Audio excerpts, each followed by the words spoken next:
Hello, everyone, and welcome to Talk Nerdy. Today is Monday, July 9th, 2018, and I'm your host, Cara Santa Maria. This week, we have a fascinating show for you, but before we dive in, I want to thank those of you who have made Talk Nerdy possible. Remember, Talk Nerdy is and will always be 100% free to download. This is my pledge to you. We've been going on over 4 years strong. Isn't that crazy? We're already on episode, what is this? 215. We've never charged for an episode. And the way that I'm able to do that, being kind of a one-woman band here, is that I sell ad space, of course, and I use the crowdfunding model. All you have to do is go to patreon.com/talknerdy. You can read all about it. And if you'd like to, you can pledge your support. Because of the support from individuals like you who can afford to help the show out, to help me hire the editor that I need, to help me pay my assistant, and, just cover some of the costs of doing a podcast week after week after week. Because of those of you who can help out, you make it so that people who maybe are less fortunate, people who aren't able to do so, can continue to listen for free. So I want to give a special shout out to a handful of you who are pledging at the top tiers. The very top tier is Rob Schreck. Gosh, thank you so much, Rob. You are just incredibly essential to the show at this point. It's just so wonderful that you've been able to support the show in the way that you have. Everybody really does thank you. I also want to thank Phil T-Bear. Same, Phil. You have been with us for such a long time. Thank you so much. And of course, I want to thank those in the next tier, the names that you've grown to know and love. The Zombie Drummer, David J. E. Smith, Jeffrey Perez, Charles Payette, Jonathan Wright, The Honorable Husband, that's with a U. Honorable, Jafe, Gabriel Felipe Jaramillo Gonzalez, Brian Holden, and of course, Jeffrey Sewell. Thank you all so very, very much. All right, guys, this week is a fascinating one. We get to have a chat with Margot Mifflin. She's a professor at Lehman College of the City University of New York and CUNY's Newmark Graduate School of Journalism. And we're going to talk, she's written several books, but we're going to talk about her most recent two, or the two that are relevant to the conversation: The Blue Tattoo, The Life of Olive Oatman, and Bodies of Subversion, A Secret History of Women and Tattoo. So without any further ado, here she is, Margot Mifflin.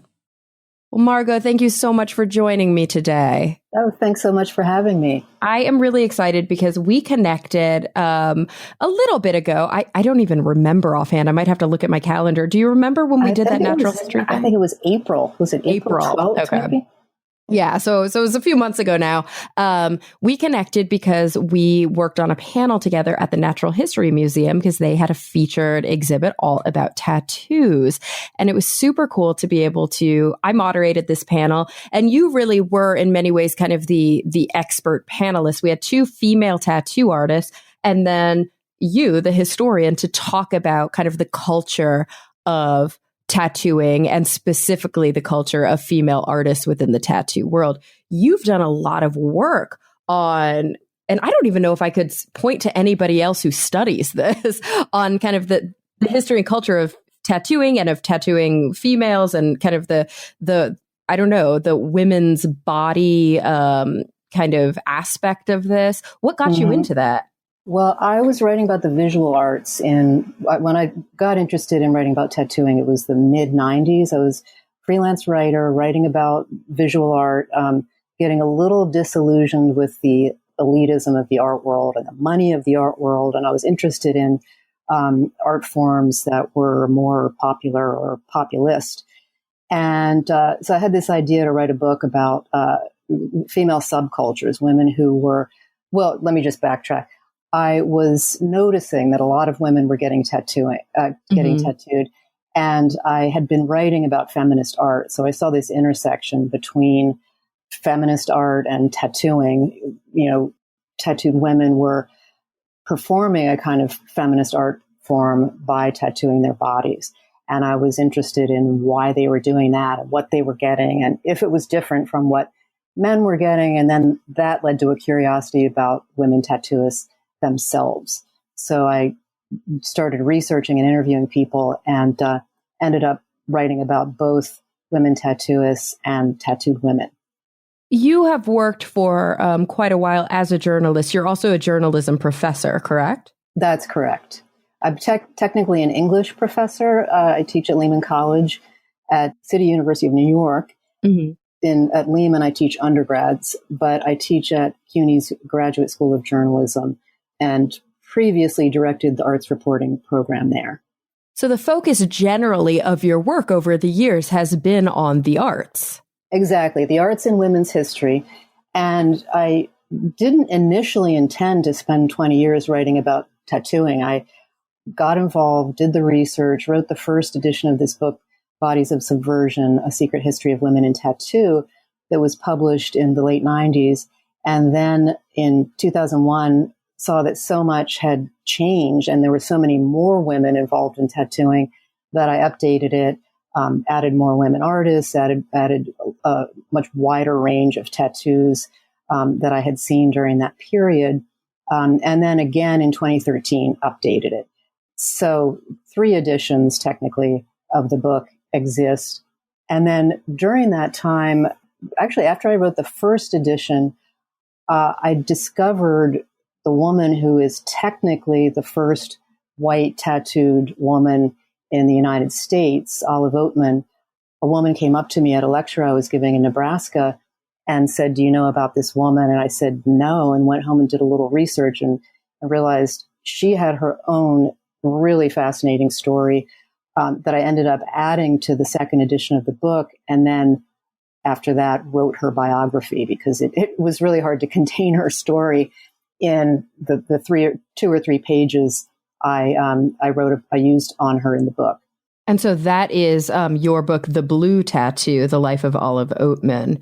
And she correct. wasn't just the first, Western or American, white woman with tattoos. She had them on her face. Like she was very tattooed. Yeah, now on one hand, the, tattoo traditions around the world go back thousands and thousands of years. And in the US, she's, again, only the first in the sense of being a white woman because Native American women have been getting tattooed for centuries, and almost every tribe has some kind of tattoo tradition. Mm. But she was really unusual as someone who was traveling west on a wagon train with her family from Chicago, and they were they're actually Mormons heading west to start a utopian society with 80 or 90 other people. And they didn't really know where they were going. They had an idea that, they would find the Zion in California, which was not yet California. Mm-hmm. So they kind of set out in that direction. And when they got to Western Arizona, they were attacked and by one tribe, by the Yavapai. Most of her family was killed. She and her sister were taken captive and they were held for a year. Essentially as slaves with this tribe, but then they were traded to the Mojave Indians, who raised them as their own. They felt sorry for them. They saw them when they went on trading expeditions with the Yavapai. So they traded for them, adopted them into the one family that was very interested in them, took them, raised them, tattooed them on their faces, and Olive Oatman survived. Her little sister died during a famine during that time, but Oatman survived. And one of the things I argue in the book is that she wanted to stay with the Mojave. She was ultimately ransomed back. She was taken when she was 13, and she was with the Mojave till she was 19. And then the U.S. Army they had been hunting for her for years, but they finally got some intel on where she was, and they reclaimed her. But the argument I make in my book is that she didn't want to go, and that the Mojave treated her as their own. And the tattoo was sort of central to that argument because they didn't tattoo their captives. They only tattooed their own. Mm-hmm. And they were very good to her. And she said as much when she was first ransomed back. Then she changed her story when a Methodist minister got a hold of her and he ghost wrote her biography, cleansed it of any Mormon references, spun it with a Methodist spin and took her on a tour where she told her story and basically said, it was my faith in God that got me through this horrible ordeal with these savage Indians. Wow. So really, it's such a prime example of what we often encounter even today when we're reading our scholastic history books, of just this rewriting of history in order to have some sort of political influence. Exactly. And it was also about her re-entry into polite society. It was pretty much unthinkable that a woman who was wearing a tribal chin tattoo, as well as, this was less often seen, but she had vertical tattoos on her upper arms. She didn't show them when she was lecturing, but a lot of people when she was on the lecture circuit wanted to see her chin tattoo and wanted to hear about her experience. But it was unthinkable that, this woman could be accepted into polite society saying that she loved her Mojave family and that she yearned for them, which she did say at one point. But funny enough, even that said, she did marry a wealthy cattle rancher and settled in Texas, in Sherman, Texas. And she did, interestingly, she being an orphan twice, she lost her biological parents and then she lost her Mojave parents. She worked at an orphanage when she was in Texas and ended up adopting a daughter from this orphanage. So her sort of rhythm of adopted families and adopted love was played out with her own daughter.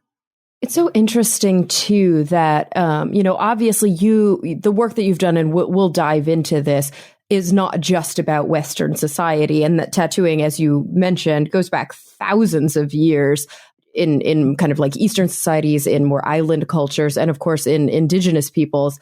It's interesting that but I guess it makes perfect sense that the first sort of Western or white woman in the U.S.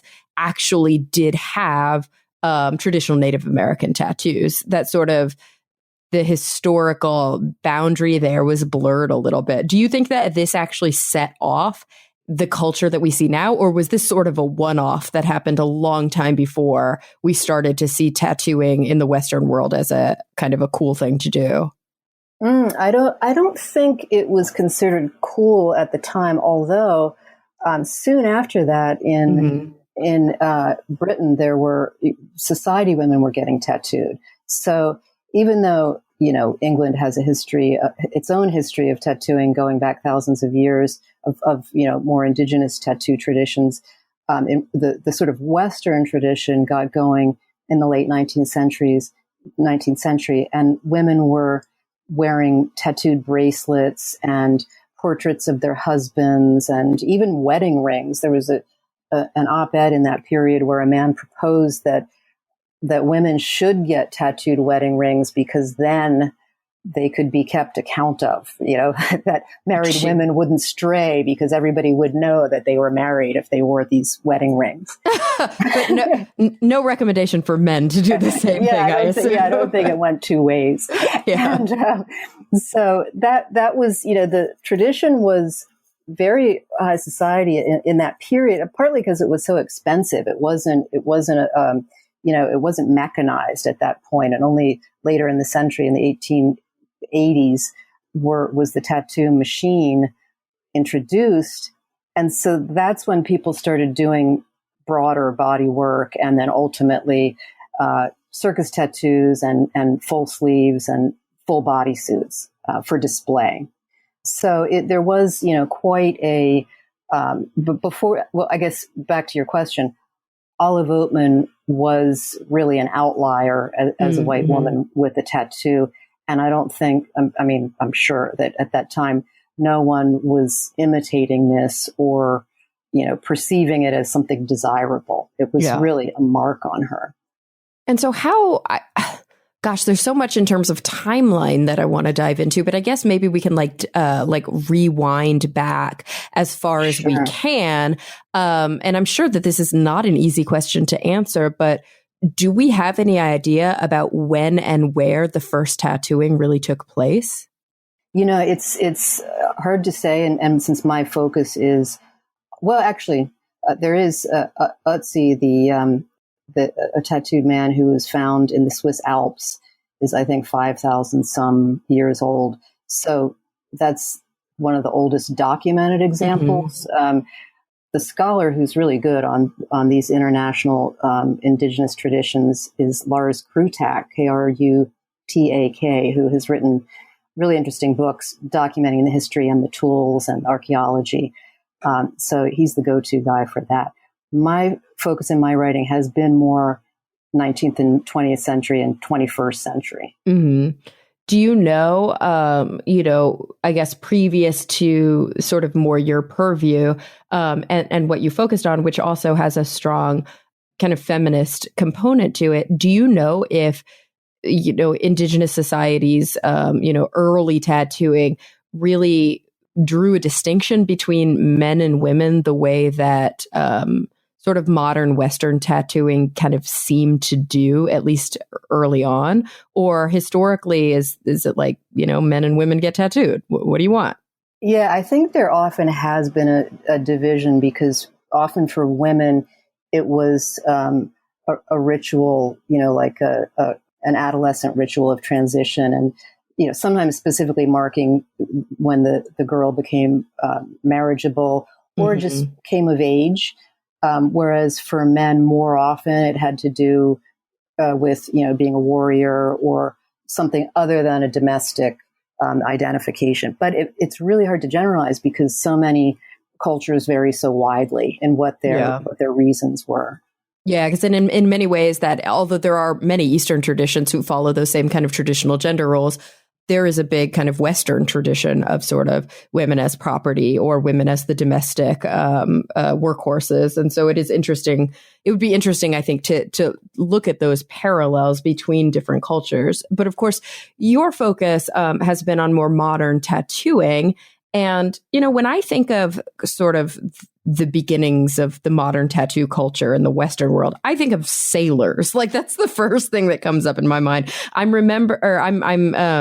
remembering this very specific memory from when I was maybe a teenager, when my grandfather passed away, and maybe I was in my late teens, I think. And at my grandpa's funeral, it was actually at kind of a celebration for my grandfather after his funeral at like the Kiwanis Club, or I don't even remember, one of these. Oh no, it was the Knights of Columbus. One of these. There's a big dance hall, and all these people came in, and my grandfather was in World War II and Korea, and so it was really cool to see this group of folks who came in, both men and women, who were like sleeved out on their arms, who were wearing like a Buddy Holly glasses. There was a few women who were wearing like, circle skirts, very 50s. And it felt, of the Betty Page era. And I remember thinking to myself, this is so funny because this is so in right now. Like, they look so rockabilly. This is what my peers are trying to look like, but they're the real deal. Yeah, I think a lot of people have that association, because that's what we mostly knew about through the media throughout much of the 20th century. It was really Ed Hardy of the tattooist, who was also the clothing designer, very influential tattooist, who really helped broaden our understanding of tattoo history, along with some other people of his generation, but. He's just a really smart writer who was very deliberate about documenting the history, and had a really great magazine called Tattoo Time, where he did that. And so, that was probably started in the 60s and 70s, when people started to reclaim and recognize and explore the history beyond the 20th century Western traditions much more. And so I think a lot of us grow up with that idea of what you described. Yeah, the very kind of Sailor Jerry-esque, what you might call traditional tattooing of anchors and pinup girls and, hearts with daggers and this kind of, ships, this kind of imagery, right? Like sailor tattoos. Yeah. And it was Sailor Jerry, along with Ed Hardy and a few other people, who imported the Japanese influence into that tradition, which helped open it up to something with much more sophisticated design and much more wide-ranging cultural references that then made people think about other cultures that could import these practices or these traditions. I mean, there's always a little danger of cultural appropriation, and I think that happened a lot in the modern primitives movement of the 1980s, which a lot of contemporary tattoo practice is rooted in. But more so, I think it just sort of enlightened people to the broader traditions out there, and informed and enriched the practices that they were doing. And so after, Ed Hardy not only experimented, but also did the historical research and documentation, lots of other people followed. He was also one of the first people to have a studio as opposed to, a street shop, and to do custom designs instead of just, flash copied off a design, posted on the wall. He would, work with people to design what they wanted, and not just the image, but also to place it on the body in a way that it complemented a particular body part. Yeah, it's funny because I guess as long as I've been alive, that tradition has been strong. Yet there's still, I think, a segment of the population who maybe it's just kind of about being naive when you first discover tattoo culture, if it's something you end up being a part of, where you have to learn that that's an option. It seems like there is a lot of just walking in off the street and picking flash. And then almost everybody has a tattoo, an early tattoo that they're like super embarrassed about. Right. Yeah. And it's funny, when we were at the panel and you asked what most surprised me since I had started doing this research. One thing is, I just can't believe people will just go out and get anything that they're going to wear on their body forever without, doing research or understanding the historical precedents, or even understanding if they're ripping off somebody else's culture. Apart from just, does it look good, and what are the aesthetic considerations, not only for this to look good on me, but also technical considerations, about how it will look in 20 years or 50 years. Yeah, or even doing due diligence on the artist. Right. So I'm amazed that I, to this day, meet people who I'll say, they'll show me their tattoo, and I'll say, who did that? And the person will say, this happened with a student recently. I can't really remember her name. I just walked in. And I'm thinking, you now have a relationship. Like, this person gave you something that will last forever, and you don't know who the person is. It's amazing. Yeah, I think that there may be an assumption in individuals who never really thought about tattooing as a fine art form, or never thought about tattooing as being, having a historical contextualization, that sort of all tattoo artists come from the same tradition, or that they all have the same skill or talent or sensibilities, and that you can just go and be like, yeah, I want like a lion. And then they'll be like, okay, I'll draw you a lion. And then that's your tattoo. But exactly. I mean, it's run changed the gamut. Yeah. And it has changed, for better or worse. Reality shows helped a little, in the sense that people could see the process, and they could see that, there are respected artists out there who have reputations, good or bad, but who vary. And the reality shows, I think, did really help people understand you don't have to just go to the guy on the corner. You can actually seek out an artist. And they used to do, I forget the name, Ink Master, I think, used to do this thing at the end that I always loved, which was, the tattoo was done, and then they'd have a crit, like an art school crit, where the artist or the judge would say, oh, yes, that's, look what happened here. The shading is really interesting, but it's unusual that the light source is coming from the left and the shadow is also on the left. And the colors are very rich, and the line work is very delicate. And, there was a lot of discussion of technical and aesthetic aspects of tattooing there that I think helped educate people a little bit in thinking about what they wanted.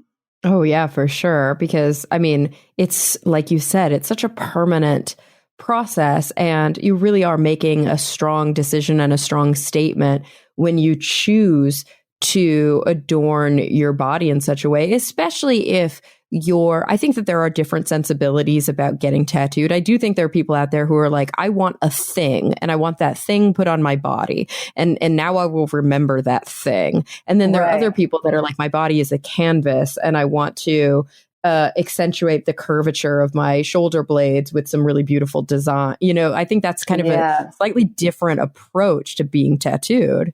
Yeah, some people are not interested in the sort of fine arts, high-end aspect of tattooing and like the lowbrow, just, walk in, point to the flash you like and get it. And it's not so much about the image as what was happening in your life at the time you decided to do that. Mm-hmm. I'm personally more interested in the design aspects of it that have become so much more sophisticated in the past 20 years and take into consideration things like the body shape or the, particular references from art history.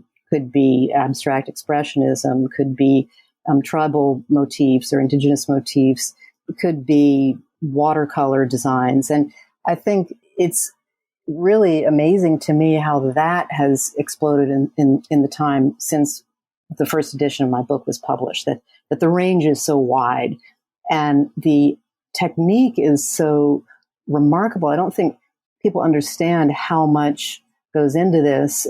I'm also always amazed that art museums are so resistant to recognize, or the art world in general is so resistant to recognizing tattoos. Part of it is about the sense that they can't be sold like artworks. So there's a sort of commodity aspect of it that's missing.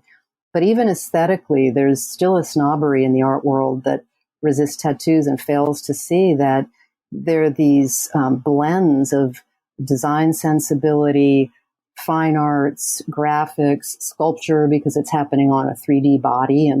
And it's also technically really difficult because the canvas is soft and pliable. It's not like a hard surface. Not to mention a technical aspect where you have to master these machines, which can be finicky and, control the needles and control the depth, or you have a bad tattoo that's going to bleed out or hurt the person or not last or whatever.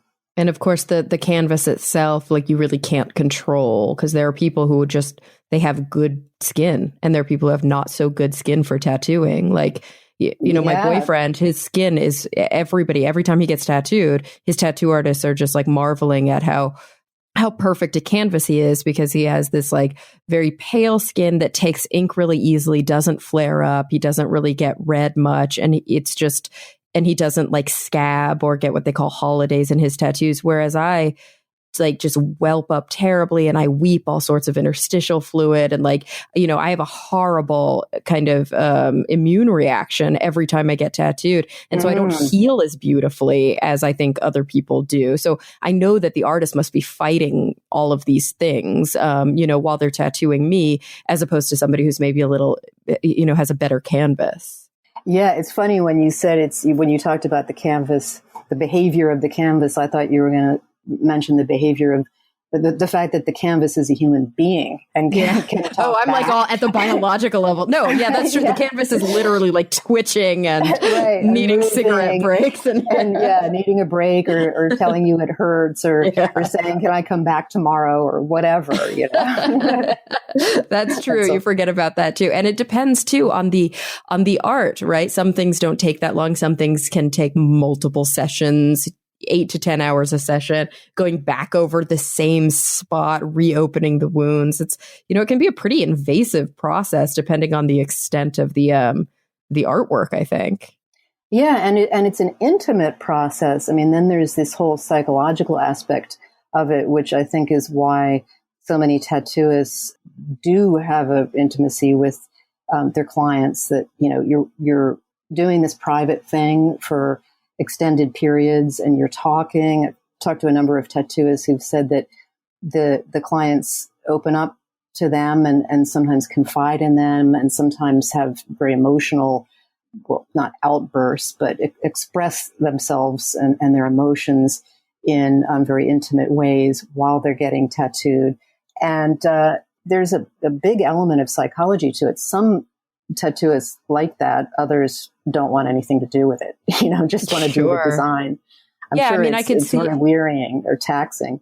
Oh, yeah. Like the same, not the same, but I can see parallels with the bartender who's there night after night with the same people coming in and kind of like this sort of cheap therapy that they're experiencing, or even with like a hairdresser or makeup artist, somebody who's there when somebody is maybe, not feeling 100%, and then they really make them feel really beautiful on the outside, and that can be really transformational. Of course, for some tattoos, and this is something that we talked about a bit on the panel that I would love to dive into a little bit more deeply here. And this is, I think, more specifically a woman's issue, but it can be relatable to all genders and all orientations and identities, that tattooing for some people is really a mechanism for coping with trauma. Mm-hmm. That seems to be pretty common, and it can go both ways. It can be helpful. I've talked to people who've used tattooing to write over the trauma of sexual abuse and reclaim their bodies after sexual abuse.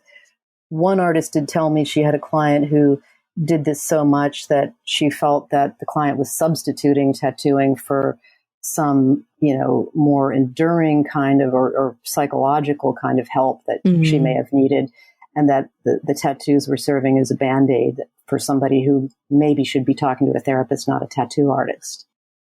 All right, guys, I want to take a quick break to thank the sponsors of this week's episode. And I have to admit, I'm so excited about my newest sponsor, Bombas Socks.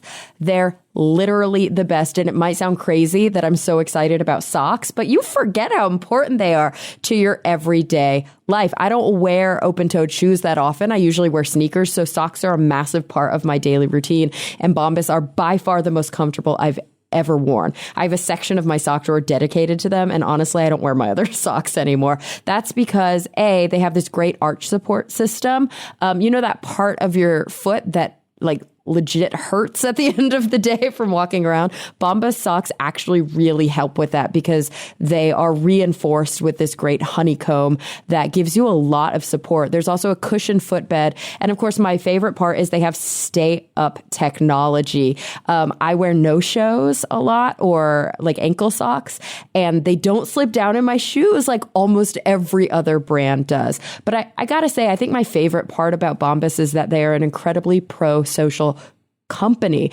Socks are the number one most requested item in homeless shelters. Of course, they keep people safe. They keep people comfortable.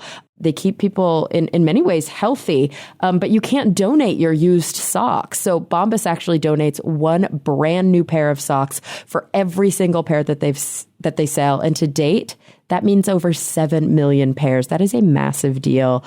I don't know. I just love them. They're the best. And please, I'm a woman telling you about Bombas socks, but they're not just for women.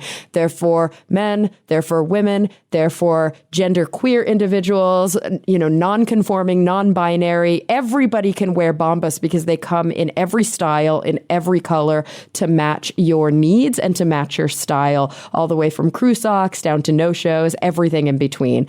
And of course, because I love Bombas and Bombas loves you, you can go to bombas.com. That's bombas.com/nerdy. And you'll get 20% off of your first order. Ooh, so exciting. Guys, don't wait. You will thank me. I know it. That's bombas.com/nerdy and use the code nerdy. I also want to thank Lightstream for their support of the show. Guys, if you are looking for an easy way to save some money, why not just lower the interest rate on your credit card debt that you're already paying?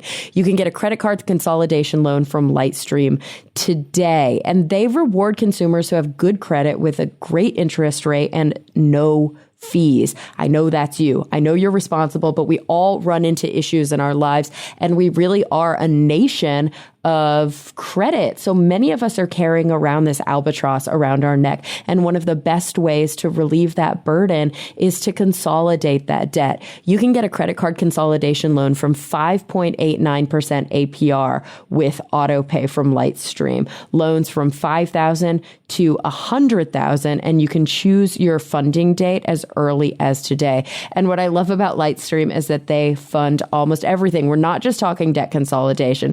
We're talking auto loans. We're talking home improvement. We're talking goodness, aircraft loans. You in the market for a new plane? They even have those. Motorcycle, RV, trailer, boat. Did you know you could get a boat loan? How about a horse loan?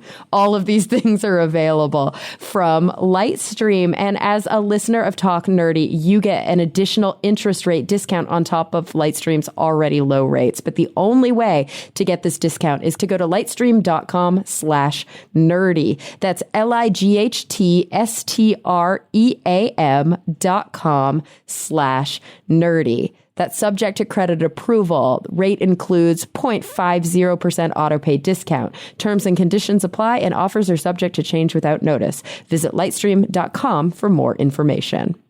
All right, guys, let's get back to the show. Yeah, I mean, because it's partially about, like you said, that intimate interaction and opening up about maybe things that are on people's minds, or maybe it's the impetus for getting the tattoo to begin with. And sometimes it's much more obvious, like, for example, this movement now of post mastectomy tattoos. Mm-hmm. Yeah, that's really an interesting thing, and it seems to be very thriving. Going back to that question of what surprised me since I wrote the first edition of the book, the varied and growing specific applications for women is interesting. Mm-hmm. And the mastectomy tattoos in particular, because so many women who, have surgery maybe don't want to get, they have the mastectomy and then maybe they don't want to have reconstructive surgery because it's more surgery, it's more pain.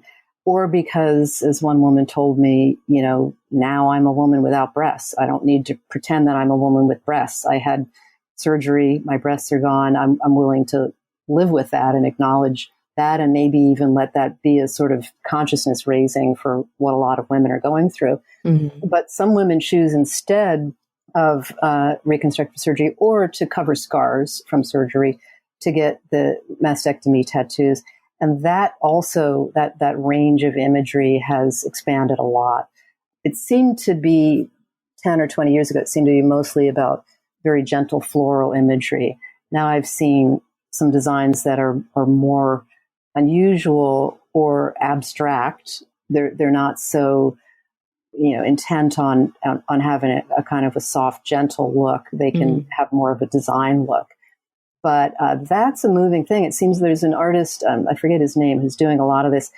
But I look at his Instagram and see that he's not just posting the designs he did. He's always posting about the emotional experience of doing this with women. And there was a Pink Day organized years ago. I think it's still going on annually, where a group of women get together at Saved Tattoo in New York, and they tattoo women who want this kind of tattoo design after mastectomies. And apparently it's a very emotional, moving process and a healing process. Absolutely. And, it's really interesting thing. One thing one thing that struck me when you were just talking about that is that this Instagram artist who writes quite often about it and shares the work is male. And I remember at the end of the panel discussion that we were having, I kind of asked about whether or not individuals would choose, or why somebody might choose to have a female artist over male artist, or male artist over female artist. And I think, the general consensus is that people just choose artists that they think are good, the same way you would choose a physician that you think is good, regardless of their ethnicity or their gender or what have you. But at the same time, I made the sort of, I opened up to the fact that, like, I don't want a male gynecologist. Like, to me, something like that is very personal and very invasive. And I just feel more comfortable having a female artist because I think a female gynecologist, because, she has all the same parts.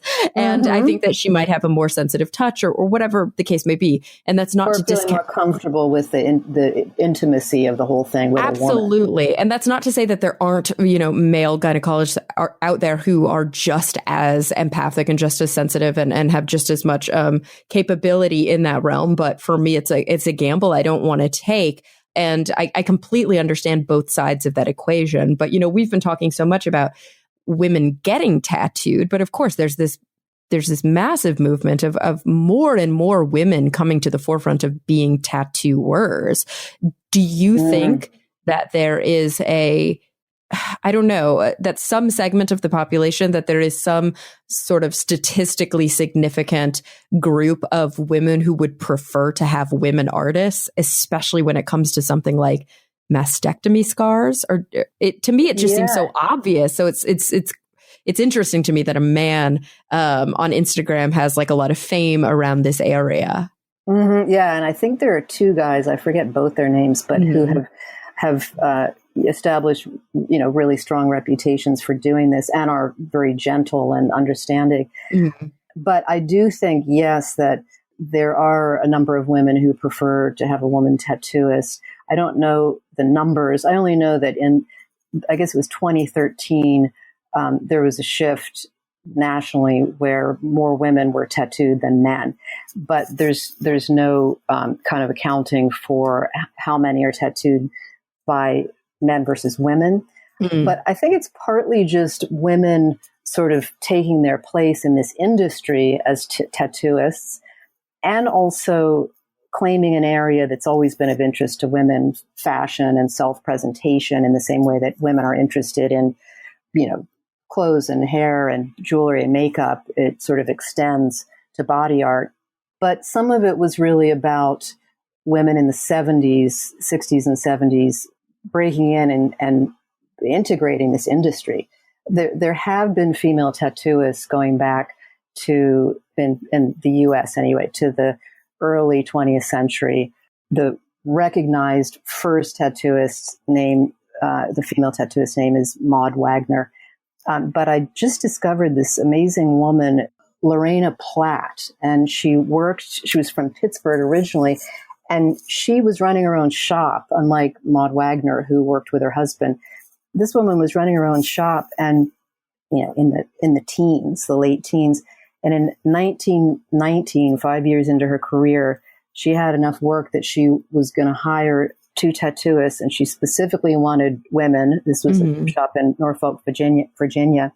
And she ran an ad specifying that she wanted only moral girls who depend entirely on tattooing for a living and want to make it their profession, didn't want to hear from tattoo men's, as she put it, wives. She wanted independent ladies. So that was pretty early, in the teens. And then there was a fabulous tattooist, fabulous in the sense of she was a great character, in the 1920s, who was tattooing on the Bowery, a lesbian artist who tattooed a lot of lesbians in San Francisco in the 1930s. So there was this progression of women, but they were mostly on their own throughout the first half of the 20th century. Then in the 60s and 70s, there got to be a greater volume of women tattooists who connected with each other and knew each other and shared information. And they were still kind of discriminated against and marginalized in some ways, but they just sort of established the momentum that has carried us to this point where it's not unusual to have a woman tattooist. Although I will add that I was shocked when one of my students this year who was tattooed, we were chatting about tattoos, told me that she wouldn't trust a woman to tattoo her. Did she say why? I said, what is it? Like she wasn't very clear about it, but I did have to wonder, what's that about? Like, a woman can't hold a tattoo machine like a man, or yeah, it's so a woman doesn't have the history, or what? I never quite got that. And that's the thing that I wasn't surprised, because kind of nothing surprises me anymore when it comes to gender parity in the United States. But when we were doing the panel and we were interviewing, who was on the panel? It was Rox. Rox of Two Spirit Tattoo in LA. And Carrie Barba. Oh, yeah, and Carrie Barba, established LA tattooist. Yeah, two very, very sought after, famous tattooists who were incredibly talented with, styles that couldn't be different. But both of them, one of them kind of came up through the traditional West Coast culture, and the other one kind of came up through bouncing around in Europe and has a lot more indigenous influence. Both of them sort of had independent stories about not being, when they were coming up, there not being that many women really about like not being able to find female mentors, having to sort of, work within this very male dominated field and find their own path. And, neither of them is, an ancient person. Like they're not in their 20s, but they're definitely like, they're still young. And the fact that so much has changed only in the past few decades, I think is really telling, isn't it? Yeah, I think Rox is in her 40s and Carrie's in her 50s. And Carrie is sort of, she's close to the first generation of women who really broke in and went to the first conventions, tattoo conventions that were established in the 70s. So, I think that it must have been a very lonely business for the women starting out, and also just taking a lot of guff from men who didn't believe they could do it or didn't believe they should do it, or put, in the case of one artist, Vivienne Lazanga, who was another pioneer in Seattle, she was sort of propped up in a window in one shop where she apprenticed for display. There was one artist who told me, she started early, Sheila May, in the late 60s, that people would come to the shop window and point in and say, look at that, there's a chick in there tattooing. Yeah. Amazing. They couldn't believe it. So happily, that's not so remarkable, but I think there continue to be stories of bias. It's just not as bad as it was back in the day. Oh, for sure. I mean, like you said, kind of the first time that we started to see a shift where there are more women getting tattooed potentially than men. I don't think we're seeing that tipping point within the tattoo shops by any stretch yet. I still think it's, there are plenty of women who are doing tattooing now, of course. But I mean, at least in my experience, and this is anecdotal, it would be interesting if there were some actual hard numbers on this, but in my experience, when I walk into a tattoo shop, it's generally still mostly men. There are generally some women in the shop, but also it's not uncommon when you walk in that the men are the tattooists and the women are the piercists working in the shop, especially in street shops. Yeah, or you hear stories about women who are tattooists and happen to be standing at the counter, and people assume they're the receptionists. Yeah, exactly. Yeah. And that's a bummer. Like, that's just not, but more and more, one of the tattooists that I work with a lot in Los Angeles, her name is Kim Tsai. She's incredibly talented. She owns her own studio.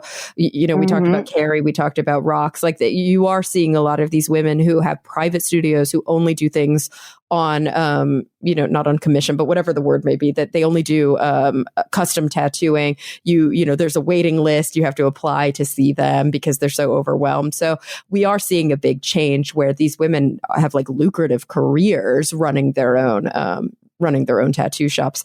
I was really interested too. And I know that your books don't get into this too much because it's more about the art and the aesthetics and the history, but I was interested in the conversation we had in the panel about how important it is to be a good business person as well. Like, you can't just be a tattooist. You have to also know how to make money and know how to manage your books. And it's a lot more than just being an artist. Yeah, that's really important. And some people do it better than others. It's, varies from person to person. I'm thinking of Kat Von D when you mentioned Kim Tsai, because I guess Kim was on her show, her reality show. Oh, yeah, she was for, I think, like one season and then left because it was a bit trying for her, I think. I forget what the reasons were, but it wasn't her bag, I guess. Yeah. But Kat Von D is interesting as somebody who became very well known internationally, who, she sort of leapfrogged over a lot of other people in terms of making her name as an international figure very quickly, and, doing decent tattoos. And from my understanding, being a good businesswoman, you never know from reality shows because you're always seeing the day-to-day dramas. Yeah, but at the very least, media savvy, which is a part of being a good businesswoman, at least in LA. Right. Yeah. And for some people, conventions are an important part of sort of your media profile. Some people don't like to do conventions. They don't like to, tattoo in public. A lot of people love it and get a thrill from just the energy of the whole thing and seeing everybody's tattoos. And there's a big social component, connecting with other artists and stuff. But I think some people just don't want to be involved in that. Yeah, and I mean that must be a tough decision to make because ultimately it could be limiting, but also, you do what you love as an artist because you love to do it, and so taking on something that you don't want to take on just for the exposure may not be worth it. And I think we see that a lot with this new, I say new, but within the past several years, culture of social media, because how big is that for artists who, and it's really a double-edged sword because it's in many ways free marketing and free advertising, a way to really showcase what's the word I'm looking for, your portfolio. But also it just allows for so much more derivative, so much more like opportunity for somebody to kind of steal your work, to rip off your work and to do tattoos in your style for maybe, less money or whatever the case may be. Yeah, copyright infringement. It really is a double-edged sword because on one hand, there's so much sharing, and that is when I was talking about people getting more educated about tattoo and tattoo styles. That's one reason they have become more so. But yes, there is stealing and copying and just a kind of laziness. It's also had a really interesting impact on millennials, I think, because they have from my perspective, a much different approach to tattooing than older generations, partly because of social media and globalization. They live in a time where so much is shared. I mean, not just the tattoo imagery, but fashion trends just cycle around so fast that it's really hard to be individual. And I think for them, the interest in tattooing is not so much about being nonconformist as it was for previous generations, as it is for finding a way to mark your individuality in a global culture where it's hard to get your own private little identifier on your body through fashion. You're so right. And it's so funny that you mentioned that. I think I brought this up on the panel, but for, obviously everybody listening to the podcast, she wasn't there. I remember that I had a boyfriend in high school. Nope, in college. So, and I'd say I'm on the tail end. I don't like to consider myself a millennial, but I think technically I might be one because I was born in 1983. And I think for a lot of people, they put the cutoff somewhere between 1980 and 1985. And so I had a boyfriend who was a few years older than me, so he's maybe right on the cutoff, and legitimately looked like Sid Vicious. Is still a visual artist. He's a potter. Was in art school and wore a padlock around his neck and had like the scruffy hair and was just like very punk rock. And he had bare, clean skin, not a single tattoo. And I always thought it was really weird. And when people would ask him like, "Why don't you have any tattoos?" He'd be like, "All my friends have tattoos." It's like so passe. Yeah, that's so interesting because that's the other thing that when we were talking on the panel, you said what has surprised you over the years. When I was writing about this in the late 90s and then went on the college lecture circuit for a few years talking about the book, I thought, okay, I'm, addressing these college students who are really into this now, but I wonder if in 20 years they're going to think, oh God, this is my parents' thing and I want nothing to do with this.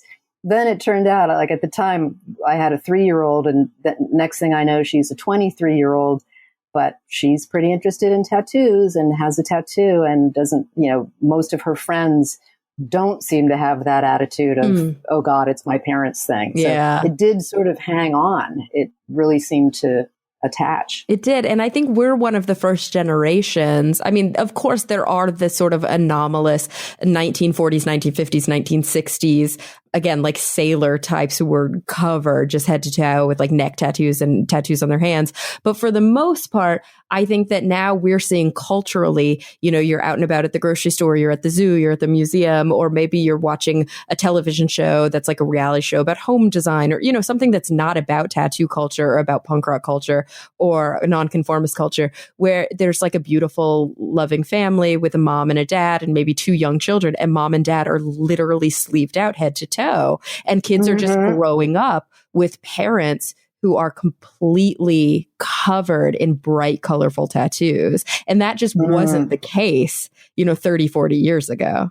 Yeah. And so that'll be interesting to see. I mean, I guess it's already happening that their perceptions of tattoos are much different from, kids 30 years ago. And also, they're not perceiving it as, again, like nonconformist or extreme. It's just another kind of presentation. Well, especially if your parents just look like that, of course, like then maybe your way to be nonconformist is to not do it or to do it a different way. I think we're also seeing elderly people getting tattooed for the first times in their lives. And I think that's such a cool phenomenon. Yeah, there is a lot of that. There is, however, I have to say, still prejudice against tattooed people. One of my students told me that she was waitressing while she was getting her degree, and she got a tattoo on her wrist. And people in this restaurant, it was in like suburban New York, really recoiled. And a woman who was a regular customer didn't want to have her as her waitress anymore. I was sort of surprised that in a cosmopolitan city or a suburb of a cosmopolitan city, that people would have this attitude, but I guess it's still out there. Yeah. And the truth is, I do think that there's still a lot of gender bias around it. Like I've worked, in television, and I work as a science communicator on a lot of different TV shows. And I can't tell you how many times, for example, I've been asked to remove my lip ring or to cover the tattoos that are on my arms when male correspondents on the exact same show have visible tattoos and they're not asked to cover them. Oh, wow. Yeah. Like I do think that there's kind of a gender bias and sort of a sexism that men who have tattoos are just like rugged and they live harder, and women who have tattoos are maybe a little bit less educated, or they're, whatever that the case may be. I definitely see that I'm treated differently as a woman having tattoos and piercings. That's crazy. I think there's also a sexual aspect to that too, that there's still the notion still endures that tattooed women are sexually promiscuous. Exactly. And, I've talked to women who, they're in bars and men come up to them and feel that it's okay to touch their tattoos and make comments about their tattoos and make comments about their bodies because they're tattooed in a way they might not to women who weren't tattooed. Yeah. As if they're somehow asking for it, like that's an invitation. Right. Yeah. Like you've made yourself public. So I'm just going to come up to you and, take advantage of you in whatever way I want to. Yeah. Socially. It's really, I think I've experienced that as well. And for me, I think the one thing that sort of has always been an easier buffer for me is that although I do have many tattoos, many of them have a science focus, a more kind of quote unquote educational focus. And that seems to buffer their effect a little bit with people who are maybe more judgmental about it. Cause it's like, oh, look, it's an Archaeopteryx. It's a transitional dinosaur fossil. Let's learn something from this, as opposed to if it were, something that was maybe more personal or more emotional or didn't have that scientific sort of quote unquote intellectual label. But personally, I don't think that should matter.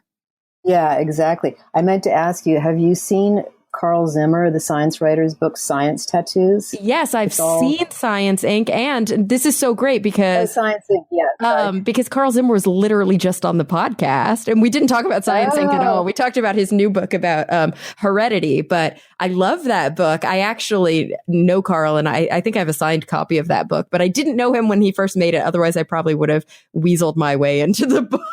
Right. Yeah. It's sort of a great book to segue this podcast with. Absolutely. And it does show that there are these like subcultures, right, that really embrace tattooing as a form of education or communication or sharing, or like we said, as a form of, dealing with trauma, as a form of telling a story. Like tattooing has always really served that purpose, hasn't it? This kind of storytelling, cultural sort of collectivist purpose. Yeah, and unifying people specifically professionally, like with the science tattoos. There's books on food tattoos and all different kinds of professions. Food is especially interesting. A friend of mine who's a baker was telling me that a lot of people she works with are tattooed, and you see it on food shows. Oh, yeah. And she had a great theory which is that for people who work in the food industry, you're a creative, but you're creating something that disappears really fast. So tattoos are appealing because they don't.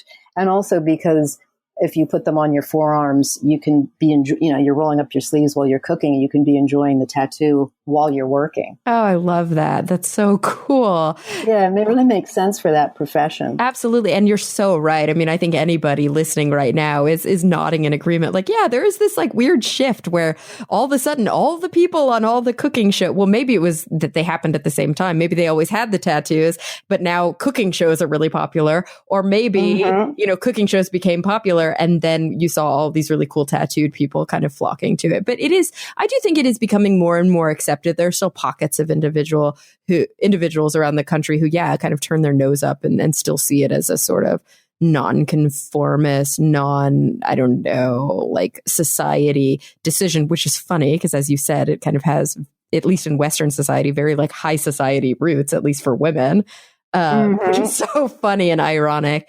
But I also think it's really cool how you have managed in both of your books, both in The Blue Tattoo, The Life of Olive Oatman, and also in Bodies of Subversion, A Secret History of Women in Tattoo, have managed to use this really beautiful art form and this form of aesthetics to dig a little bit deeper into some of the, contextual history of women and women's issues and how they sort of blend together with this beautiful art form. I have to ask you what you have coming up next, because I know that you're a journalist and you're a professor and you probably don't sleep very much. You must be on a new project, aren't you? I am. Actually, I'm very happy. And for at least a week anyway, I've slept a lot because now I'm on sabbatical and I'm writing a book that is a cultural history of the Miss America pageant. Oh, so there's a bit of a segue there in terms of, women's bodies. These other two books were about, basically women's bodies and how they embellish them and control them and so forth.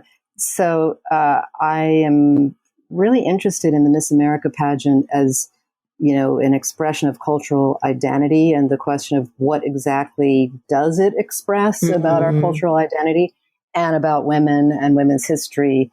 The fact that it was started the year after women won the vote. It launched in 1921. Really? It's hard to disassociate it from that fact, especially because the sashes that women wore for suffragette marches were appropriated by the Miss Americas for the Miss America contest. So there was kind of a, an inversion there for a completely different purpose. And now we have a lot of interesting stuff happening with the swimsuit, having been just a few weeks ago, the announcement was made that the Miss America contest will no longer have swimsuits and evening gowns.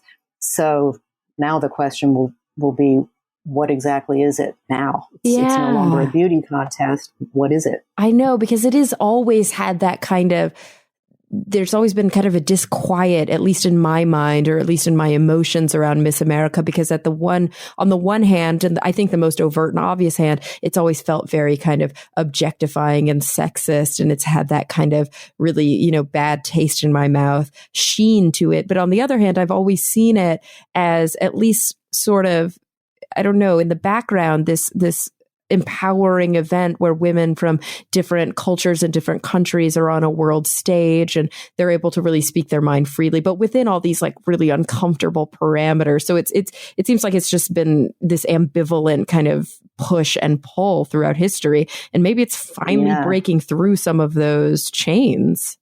Yeah, I mean, it is such a tangle of paradoxes, as you say, because it has provided opportunities to a lot of women, specifically low-income women who needed scholarship money. And that's a cool thing, and that's an underreported thing.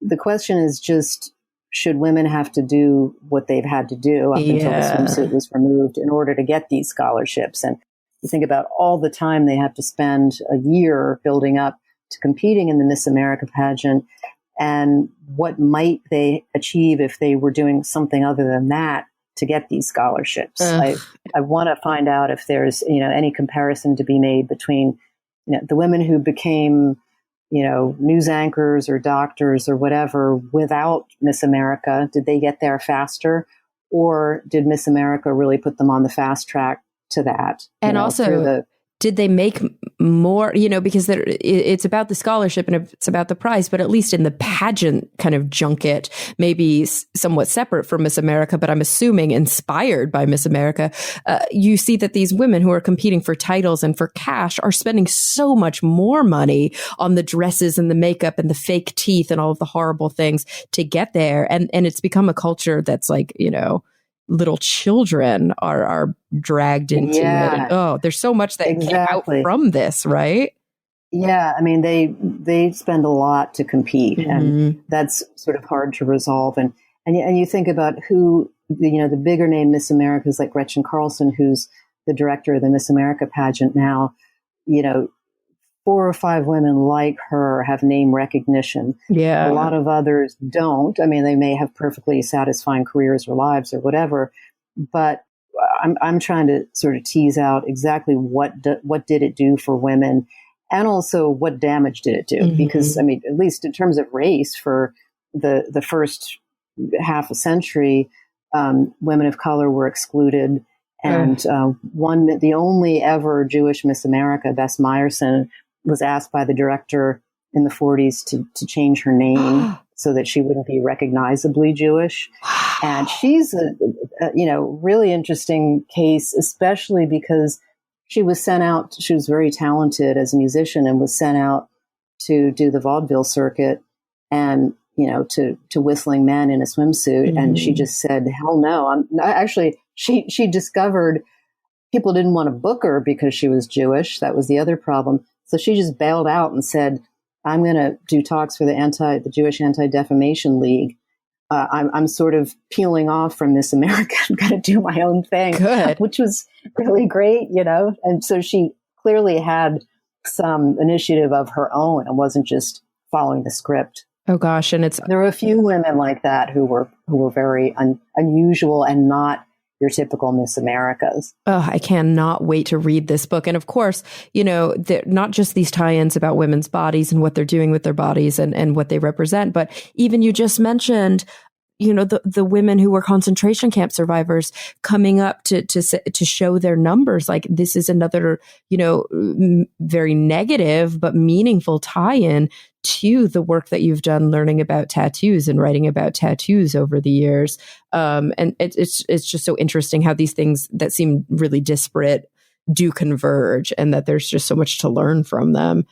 Yeah, so much has to do with the body. Mm-hmm. for women. I'm discovering there's just endless information to be mined about the way women have used their bodies or have been forced to use their bodies, and sort of the good and bad that produces. And all of the psychological baggage that comes from it. So Margot, I've kept you for an entire hour, and I feel terrible for asking you. Oh, that went so fast. Yeah, I know. And I'm going to ask you for a tiny bit more time, because I end every episode the same way. I ask my guests 2 really kind of broad, big picture questions. And I know that everybody would love to hear your responses to them. So they're sort of 2 sides of the same coin. I want you to think about the future in whatever context is relevant to you right now. You're on sabbatical. It may be a personal context. It may also be a really global, historical, whatever the case may be.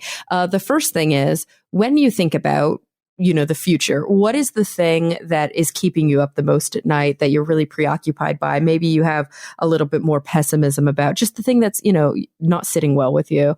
But on the flip side of that, when you think about the future, what are you legitimately and, authentically sort of hopeful and optimistic about? I know those are 2 tough things. They may relate, they may not. But what's been on your mind lately?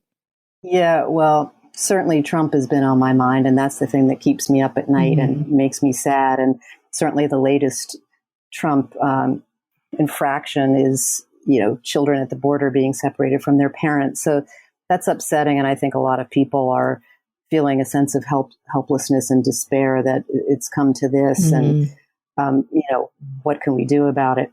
But the professional answer would be a more simple one, which is, I want to know, and what I think about a lot is, what does Miss America mean and what has it meant? Yeah. Because I'm sort of deep in that research right now. And as far as where things are going, for women in particular, since that's a lot of what I think about, I do feel like we are going in a good direction, like with the Me Too movement and the greater awareness around women's bodies. Since I think so much about women's bodies, I do think we're making progress and coming together. And with so many women entering public office, only good things, or mostly good things, Trump notwithstanding, can happen from here. Absolutely. Well, I mean, all I can say to that is hear, hear. Margot, thank you so much for joining me. It's been incredibly enlightening, and gosh, I just learned so much. Oh, thank you so much. It was such a gas to talk to you. I loved it. Oh, yay. And everybody listening, thank you for coming back week after week. I'm really looking forward to the next time we all get together to talk nerdy.